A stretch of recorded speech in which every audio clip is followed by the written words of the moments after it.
final inductee this evening. When you think about what he has done for baseball, the word dedication comes up. Not only for the town that he's in, but as other folks have already mentioned, several of the towns in southeastern South Dakota. As a manager, as a player, as an administrator, he has been extremely dedicated to amateur baseball in the state. Please welcome our newest inductee, Kurt Sorensen. Kurt?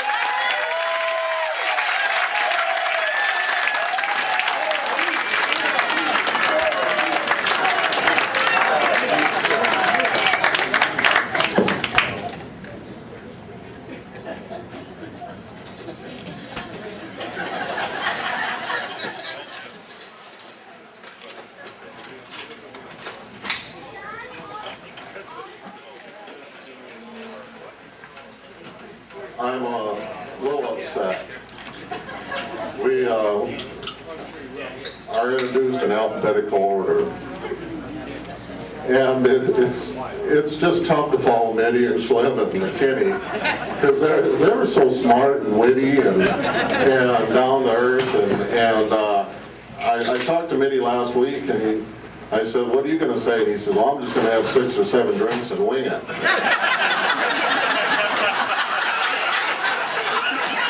I wasn't real happy when he pulled out a portfolio.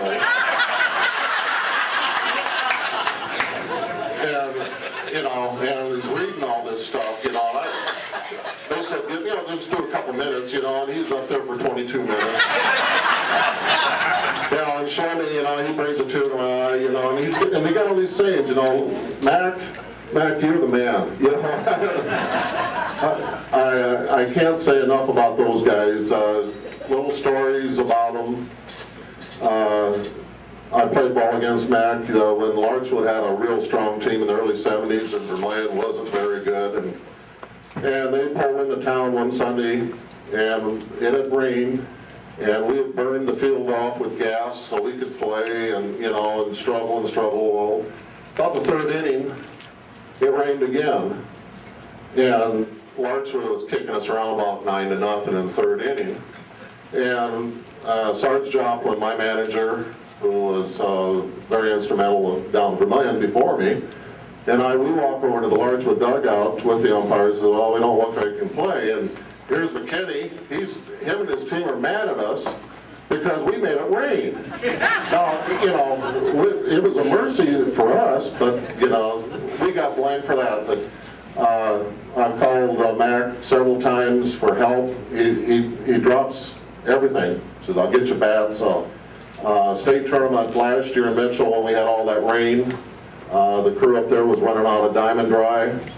What do? I called Mac on the phone. He says, "I got some here in Sioux Falls. I know where you can get more and I'll truck it up to you." And that's just the way he was. Schlemmy, I got to know him best when we were on the commission together.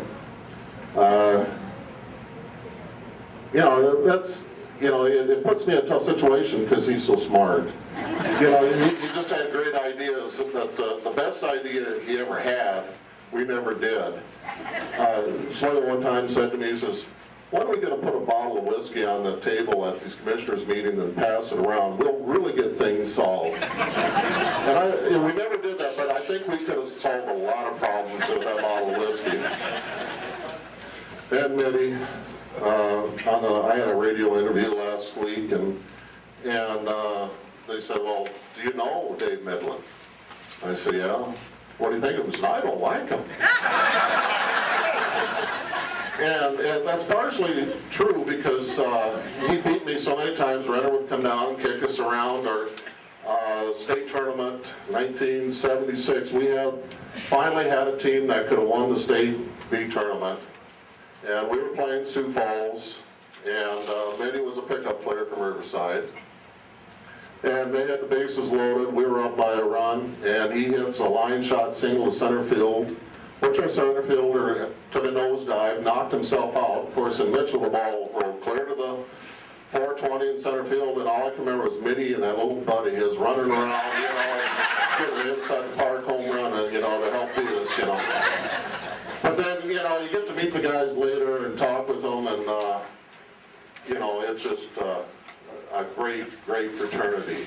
Baseball was there for me when I needed it.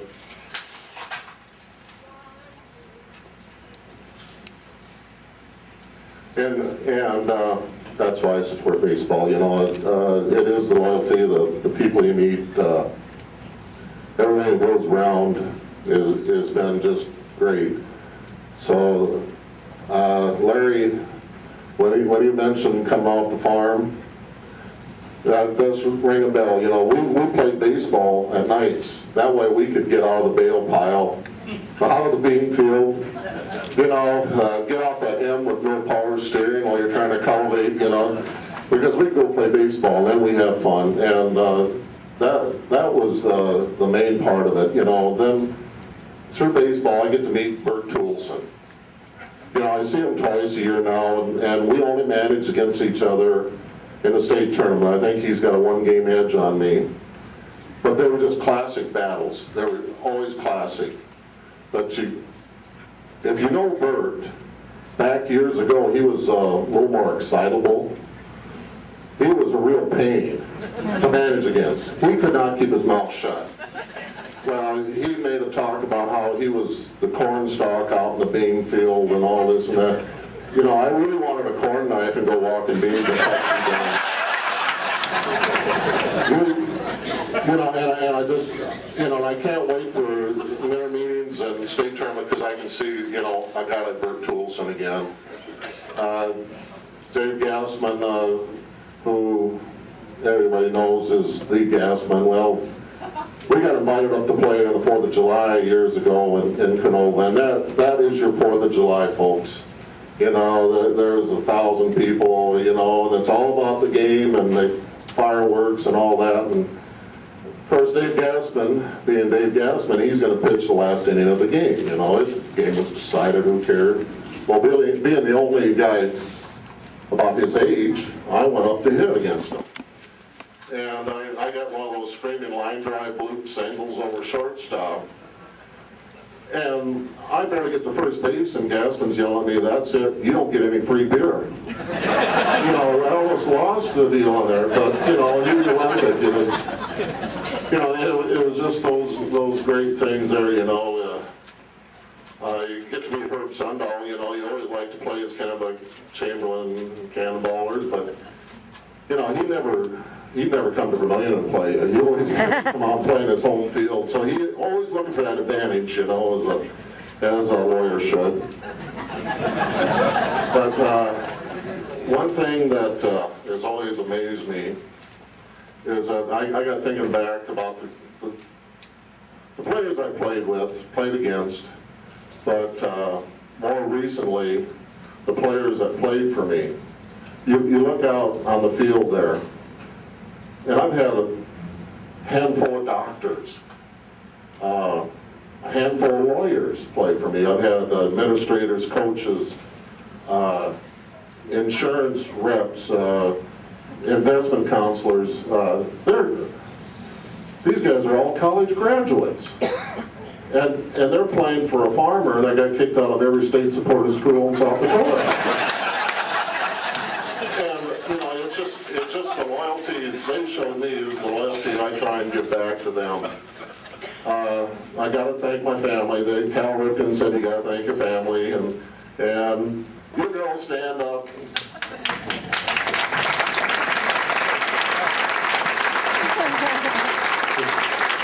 I'll never forget my wife, Dawn. You know, she's back there filming, you know. And I thank my friends. Yeah, well, my brother's back there someplace. We played catch once or twice growing up, and he knows what we're talking about. That's part of my basketball team back there too. I was pretty smart. I had Chuck Iverson on the team, you know. But he was from Mechlin, you know. We go with that. So I'm still winging it, Mitty. What else can I say? It's just, you know, when I started with the Red Sox, we were not very good. You know, we went through the 4 and 15 seasons and the 12 and 12 seasons, and there was a 2 and 18 season, and you know, we finally got someplace, and Jimmy Sudbeck beats us in the state tournament right away, and And the Nitty beat me the next year, and then, then we're down, we went back and forth. But, we made the state championship game in '92. Had that one with one strike to go, and Gene Lorenz hits his third home run of the game. I mean, it was crushing. It was, but we made it there. We come back in '96, and Jay Bentz and his Del Rapid boys, Nick Hoagland beats up on you. But we got there. And so, 2003, 2004, we won it. And, that was, one of those big thrills. And it wasn't so much that I was a negotiator. I was playing by the rules. When the rules changed, I went Class A. Now, I was quoted on 3 newspapers. They go, "What do you think about that?" I said, "We play by the rules. When the rules change, we play by the rules." That's all there is to be said. So it was a great feeling to win the A championship too. So I got one from both sides. I got 2. I got 3 altogether, and then I got to thank my players. There's a few of them here. I've been fortunate to have the American brothers. I had the Husker brothers. I had Steggy and Cruiser and Pfeiffer and Danny, is he still here? Those guys were loyal to me. If anybody read the website from the Freedom Black Sox, they were accusing Steve Pfeiffer, now that he's back in Tabor, of taking steroids because he's hitting over 500. And I think it's true because he never hit over 300 for me. Gotcha, Paige. I had to get one in there. But it was those guys. It was those guys. The family coming with you. They're chasing the foul balls, swatting skeeters and eating sunflower seeds and putting up with the late nights, and that made it all worthwhile. But it was the people you meet along the way. And so they actually share this award with me, and I thank you.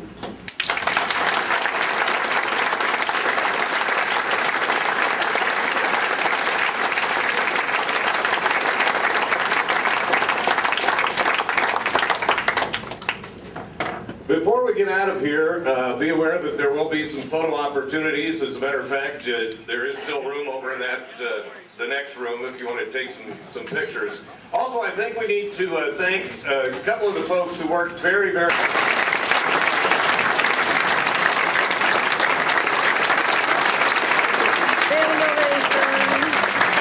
Thank you very much for coming out. Enjoy the rest of the evening. Thank you.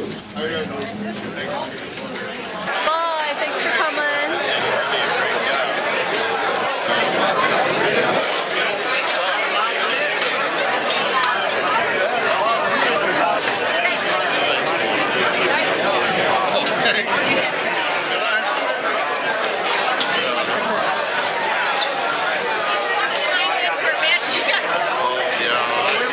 I was going to try and get Mitch in, so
what you're having.